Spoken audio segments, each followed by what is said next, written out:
I was only 16 when I first saw my sister do it. It was a quiet evening, the kind that settles over a house like a warm, suffocating blanket. I sat at the kitchen doorway, my legs folded beneath me, watching her cook. The rich aroma of spiced stew filled the air, but something was off. She was stirring the pot carefully, eyes sharp, hands steady. And then just like that, she reached into the folds of her wrapper, pulled out a small, dark-stained cloth, and wrung a thick, red liquid into the bubbling stew. I gasped. She turned sharply, her eyes locking onto mine. "If you ever speak of this, Lucy, you will regret it," she whispered, voice as smooth as oil but as deadly as fire. I had always known my sister Brenda was different. She had always been quiet, observant, too calm for comfort. But after she married Michael, a wealthy businessman from a family that despised her, something inside her changed. The family never accepted her. They called her a gold digger, an outsider. They wanted Michael to marry someone else, a woman they had chosen from birth. Brenda knew she had to fight, but not with weapons or words, with something much darker. One evening, she took me to see the wise old woman of our village. The woman sat behind a table filled with strange items, bones, blackened candles, and bottles of unknown liquids. "You want to keep your husband's love, no matter what," the woman croaked, her milky eyes staring at Brenda. Brenda nodded. The woman pulled out a small rusted knife. "His stomach must crave only you. His soul must sleep only on you. His spirit must fear losing you. Do as I say, and he will never leave." That was the night my sister changed forever. She began putting her underwear inside Michael's pillow every night. She wiped his plate with her own urine before serving his food. And worst of all, when her in-laws came to visit, she let a pot sit overnight with human feces inside before using it to cook their meal. I watched all of this in horror, my stomach twisting with every new secret I uncovered. But I never dared to stop her. Until one night when something happened that changed everything. Michael fell violently sick.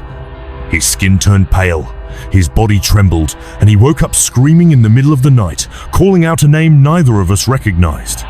And then, he refused to eat Brenda's food. The spells had begun to break. And that's when I realized something far more sinister was at play. Michael sat at the dining table, staring at his untouched plate of food. His once bright eyes were now sunken, his skin pale and sickly.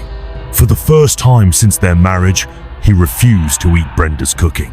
Brenda stood by the table, gripping the back of a chair so tightly that her knuckles turned white. I could feel the tension in the air thick, suffocating. "Eat, my love," she urged, her voice deceptively soft. "You haven't eaten all day." Michael lifted his eyes slowly, his gaze piercing through her like a blade. "I don't want it," he said, his voice hoarse. I saw something flicker in Brenda's expression fear. For the first time, she was losing control.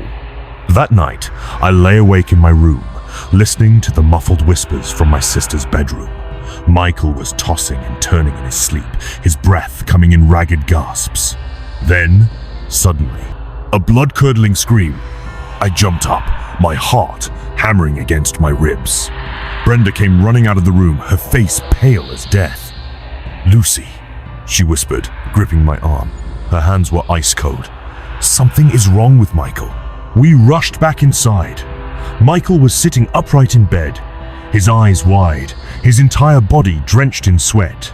He was shaking violently, his fingers clawing at his own throat. "She's calling me," he gasped. "She's calling me from the dark." Brenda and I exchanged a terrified glance. "Who?" I whispered. Michael's lips trembled. "Margaret." My blood ran cold. Margaret was the name of the woman Michael's family had originally chosen for him, the one who had mysteriously died in a car accident a month before his wedding to Brenda.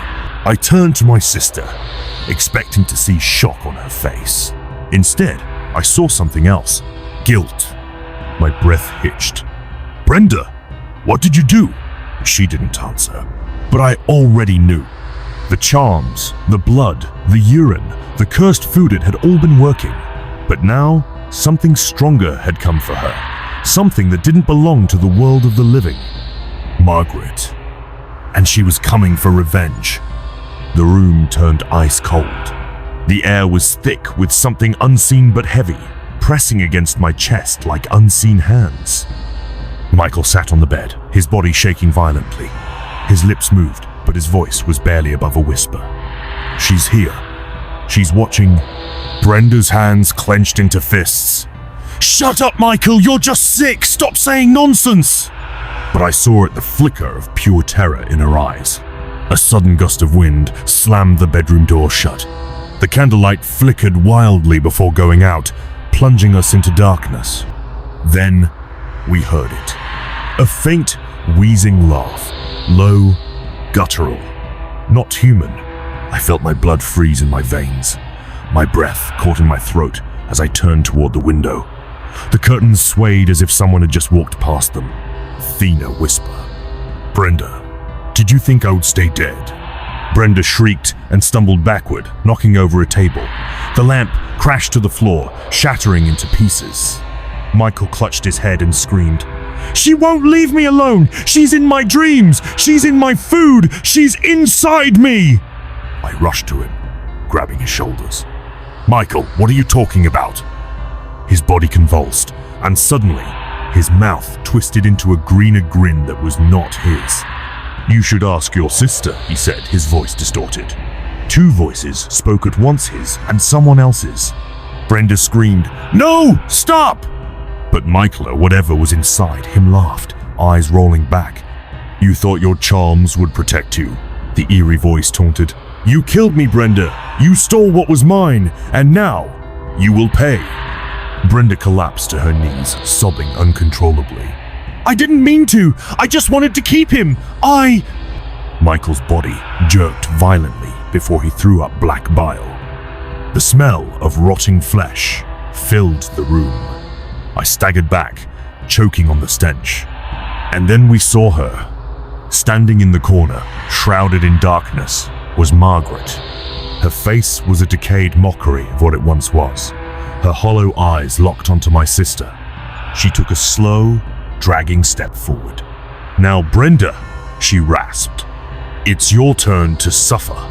Brenda let out a strangled scream, scrambling backward until her back hit the wall. Michael lay limp on the bed, his body convulsing, his eyes rolling wildly as if something inside him was fighting to break free. But my eyes were locked on her. Margaret. She stood in the corner, barely visible in the dim light, her decayed lips twisting into a grotesque smile.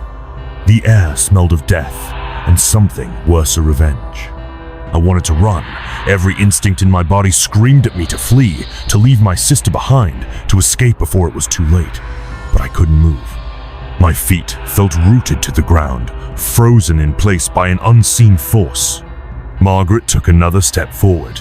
The wooden floor beneath her feet groaned, but her movements were unnatural jerky, as if her bones were stiff with death. Brenda was sobbing, shaking her head in terror. Margaret, please. I didn't mean to. Margaret's hollow eyes flashed. Liar. The word echoed through the room, making the walls vibrate. Michael let out a blood-curdling scream, arching his back unnaturally. His body lifted off the bed, his fingers digging into the sheets as if he was trying to claw his way back to life. And then he started laughing. A deep, bone-chilling laugh that didn't belong to him. Brenda clutched her chest, gasping for breath. Number, no, this isn't happening. But it was. Margaret's rotting fingers lifted, pointing at Brenda. You thought you could keep him? Brenda shook her head violently. I loved him. I just wanted to own him. Margaret's voice dripped with venom. To trap him? To feed him filth and call it love? Brenda sobbed harder. I had no choice. Margaret tilted her head. No choice? She let out a breathless, eerie laugh. Then neither do I. Suddenly, Brenda's body jerked violently. Her screams turned into a strangled choke as her limbs twisted at unnatural angles. Her fingers curled, her back arched, and she began to float. Stop! "Please," I screamed, rushing toward her. But an invisible force slammed me backward. I hit the ground hard, my vision blurring. Brenda's body convulsed in midair. Something dark and slithering crawled up her skin, wrapping around her throat like ghostly hands. Her eyes widened in horror as Margaret took another step forward, her decayed lips parting.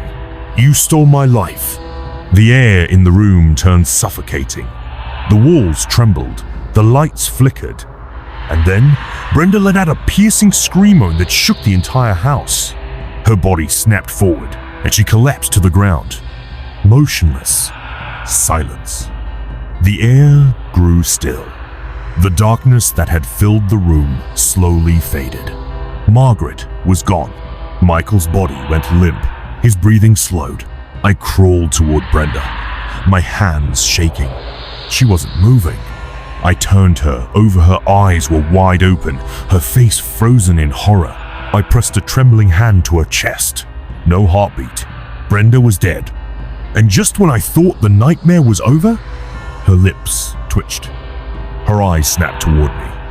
And in a voice that wasn't hers, she whispered, "It's not over."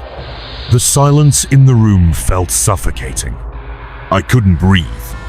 My chest tight as I stared at Brenda's lifeless body, her eyes wide open, fixed on me. Her lips twitched again, a sickening, unnatural grin spreading across her face. I staggered back, my mind racing. She was dead. Margaret had done this, had taken her life in exchange for what she'd stolen. But now, what was left of Brenda? The room felt colder. A chill seeped into my bones, the darkness growing deeper, pressing in from every corner. Michael lay unconscious on the bed, his body eerily still. I couldn't trust him, didn't know if what was inside him was truly gone. Then, just as I turned to flee, a low, haunting whisper echoed through the room. "Lucy, you shouldn't have come back." I froze. The voice was Brenda's, but it was different, distorted, twisted. Her body twitched again, and then her hand shot up, grabbing my wrist with unnatural strength. I screamed, but no sound came out. It was as if the air had been sucked from the room.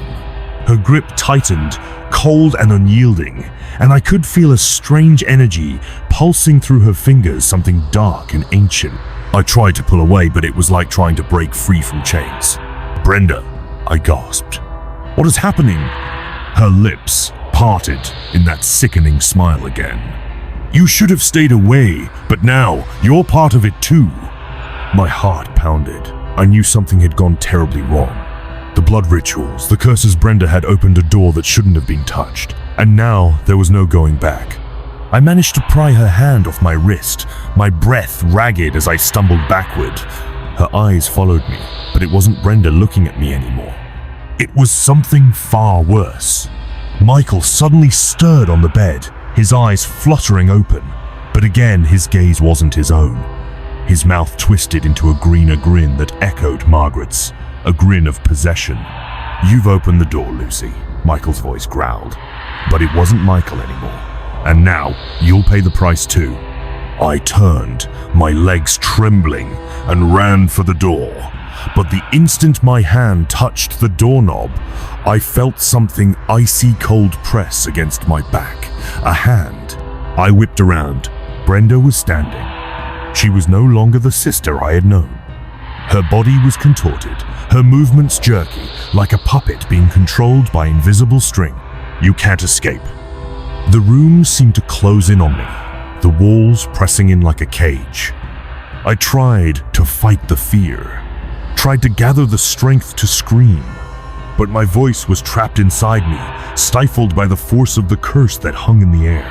Suddenly, I heard another voice, a low, gravelly laugh from the corner of the room. It was Margaret. She was there, standing in the shadows, watching, waiting. "You've awakened her," Margaret's voice rasped, and this time it wasn't just a whisper, it was everywhere. "And now both of you belong to me." A dark cloud seemed to fill the room, swirling around me, pulling at my limbs. I struggled to move, to think, but the force was too strong. Brenda and Michael, both under her control, stood there, eyes lifeless, their forms no longer their own. The ritual had bound them to the darkness. And now it was my turn. The last thing I heard before everything went black was Brenda's voice, whispering softly, "We are one now, Lucy. There is no escape." The darkness was suffocating, like a heavy blanket pressing down on my chest. I tried to scream, but the words wouldn't leave my mouth.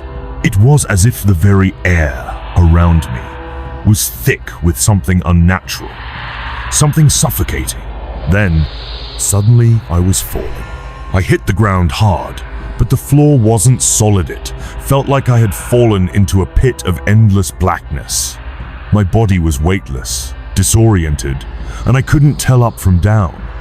There was no sound, no light, just an all-encompassing emptiness. But through the void, I heard her Margaret. Her voice was everywhere, circling me, mocking me. "You thought you could break free, Lucy?" I tried to move, tried to make sense of the spinning world around me, but there was nothing. Only the presence of Margaret and the sickening whispers of Brenda and Michael, their voices twisted and broken. "She is ours now," Margaret's voice sang, and then I felt something cold and wet brush against my skin. I gasped, my heart racing, as the darkness around me seemed to shift. I blinked, and when I opened my eyes again, I was standing in the middle of a forest. A cold wind blew through the trees, and the sky above me was an eerie shade of deep red. The branches above twisted like gnarled hands reaching for me, their shadows clawing at my skin. I was trapped. "Welcome to my world, Lucy." I spun around to find Brenda standing behind me, her face pale and gaunt, her eyes empty of any trace of the sister I once knew. Her lips curled into a smile, but it was no longer the warm, comforting smile I remembered. It was a mockery. "Where are we?" I choked out, my voice trembling. "This is the place you've unleashed." Brenda's voice was distant, as though she was speaking from far away. "This is where the lost souls linger, the ones who have made bargains they can never undo." I wanted to run, but my legs felt heavy. The forest around me seemed to close in, the trees whispering in a language I couldn't understand, and the ground beneath me seemed to shift like sand. Margaret's laugh echoed in my mind again. "You'll never escape, Lucy. This is where your soul will remain, a part of my collection." I turned, my heart hammering, and I saw her Margaret standing in the distance, her figure obscured by shadows. Her eyes glowed, an unnatural light that flickered like fire. Before I could take a step, Brenda was in front of me, her cold hands grabbing my shoulders. "You belong to her now, Lucy," she whispered. "There is no turning back." I felt a surge of terror deep within me, the fear rising like a tidal wave. My breath came in short, panicked gasps. But something else began to stir inside me, a small flicker of resistance. A whisper, barely audible, calling me to fight. Number, I wasn't going to be trapped. I shoved Brenda off me, my hands trembling as I tried to find my footing. "I won't be part of this," I screamed. But the ground beneath me cracked open. A chasm, deep and black, appeared before me, its edges jagged and sharp. I could feel the pull of it, the dark force urging me to fall in. Margaret's voice echoed once more. "You're mine now, Lucy." I looked at Brenda, at the hollow version of her that stood before me, and I realized something. She wasn't just a victim of the curse. Brenda had done this willingly. She had brought me here. She had chosen this. And that meant I had a choice too. I took a deep breath and stepped forward, toward the darkness, toward Margaret. And then I whispered, "I reject you." A loud, deafening roar filled the air. The forest trembled, the ground shook, the chasm began to close. But Margaret's laughter grew louder, more violent. "You think you can escape me? There is no escape from this realm." I didn't know what would happen next, but I knew one thing: I wasn't giving up. As the chasm closed, I felt a strange power surge through me, something ancient, something fierce. I was breaking free. And then everything went black. The world around me was silent, dark, empty. I opened my eyes, my body stiff and aching, as though I had been lying still for eternity. My breath came in shallow gasps, and I realized I was no longer in that twisted forest, no longer falling into that endless chasm. But where was I now? I sat up, my heart racing, and I found myself in a vast, shimmering void of space where nothing existed but the darkness stretching out infinitely in all directions. The ground beneath me felt solid but oddly fluid, like stepping on glass that ripples with every movement. "Lucy!" I turned, my body rigid with fear. There, in the distance, stood Margaret. She was no longer the grotesque shadow I had seen before. Her figure was ethereal now, glowing faintly in the emptiness, as if she were neither alive nor dead. "You tried to escape," she said, her voice low and steady, like a warning. "But you can't, not from me." I rose to my feet, backing away instinctively. Why me?" I demanded, my voice barely above a whisper. "Why are you doing this?"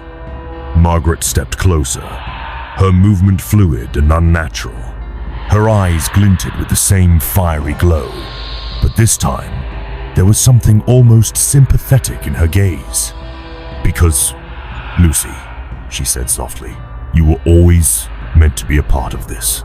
Your sister Brenda has awakened something that has been dormant for centuries. The ritual she used, the blood, the curses, they were just a means to an end. She brought you here because you were the final piece. You are the key." My mind spun, my stomach churned. What was she talking about? A key? "You mean Brenda did all of this to get me here?" I asked, disbelief dripping from every word. Margaret nodded, her expression softening for a moment. "Yes, she knew the ritual would work, but she didn't realize the full consequences of what she was doing. She wanted to hold on to Michael, to control him, to trap him, but she unleashed something far darker than she could have ever imagined." I swallowed hard, trying to process her words. My sister had never been the person I thought she was, but even now, despite all of this, I couldn't give up. "But I won't stay here," I said, shaking but more determined. "You don't own me, Margaret. I'm not your pawn." Margaret's eyes darkened. The temperature around me dropped. "You have no idea what you're dealing with, Lucy. You think you can fight the darkness, but it's in your blood now. It's inside you, like it's inside Brenda. You've already been claimed." I felt a strange heat coursing through me, a burning sensation deep inside my chest. It was like something was awakening within mean ancient force, a power that was always meant to be there, waiting for the right moment to rise. "No," I breathed. I reject it. As the words left my mouth, the ground beneath me trembled, and a loud rumbling roar echoed from the void. The shimmering walls surrounding me began to crack and splinter, as if my very rejection of the curse was breaking the bonds of this world. Margaret's face twisted in fury. "You can't fight fate, Lucy," she screamed. "You belong to this world now, and it will consume you." But before she could reach me, I felt the surge of power within me burst outward a force that sent a shockwave through the void. The light around me exploded into brilliant white flames. For a moment, I saw a glimpse of something one Brenda, standing at the edge of the void, her eyes wide and filled with horror. And then, everything disappeared.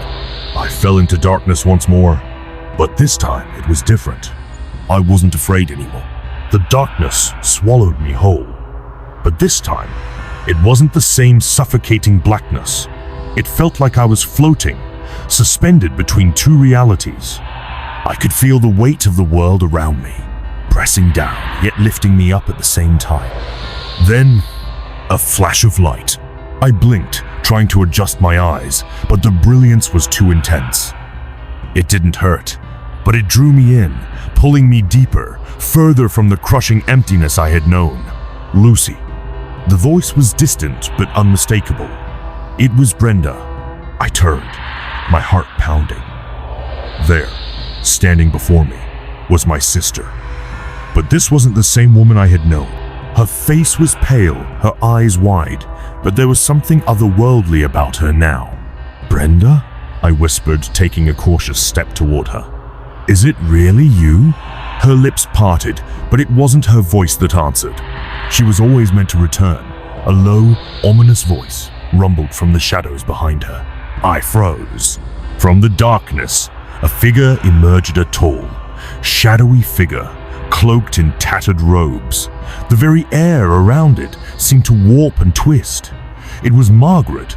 "No," I gasped, taking a step back. "Stay away from her." But Margaret didn't seem to hear me. Her eyes glinted with malevolent pleasure as she extended a bony hand toward Brenda.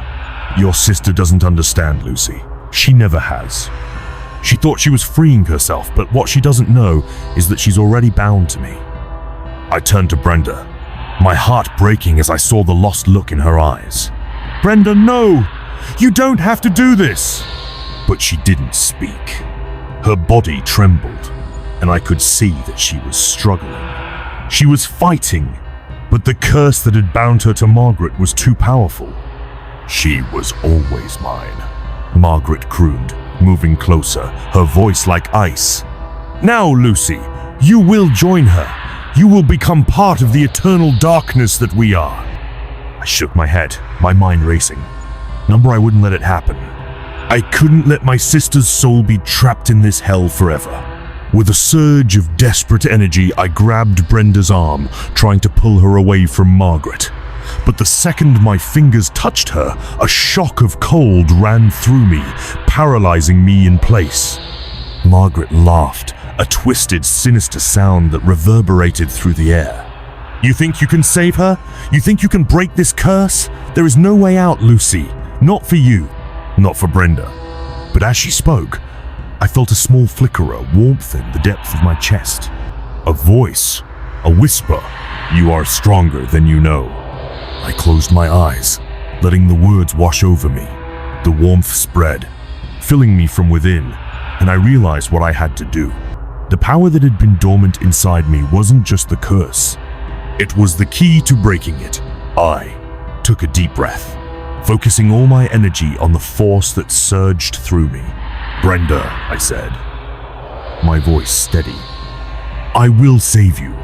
I closed my eyes, and with all the strength I could summon, I pushed. A bright light exploded around me, and the air trembled. The darkness shattered, splintering into 1,000 pieces, and for the first time, I felt the weight of the curse begin to lift. Margaret screamed. Her figure wavered, her body twisting in pain. The light blazed brighter, and I felt the pull of Brenda's soul loosening. "No!" Margaret howled, but it was too late.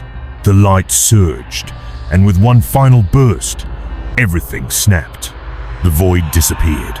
The darkness evaporated, and suddenly I was standing in the real world again. I gasped, stumbling as the ground beneath me felt solid once more. I was back in the room, with Michael's still body lying on the bed, and Brenda finally at peace.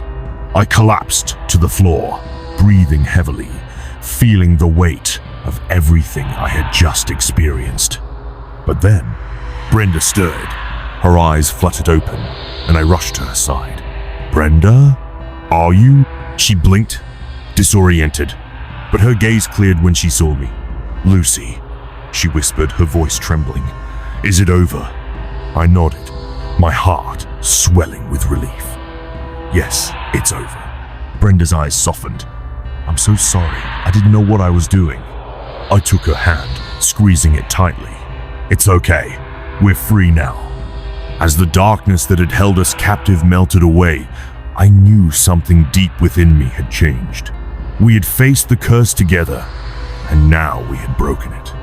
But even though the nightmare was over, I couldn't shake the feeling that something still lingered, a shadow. And as we walked out of that room, I couldn't help but wonder, What if Margaret wasn't truly gone?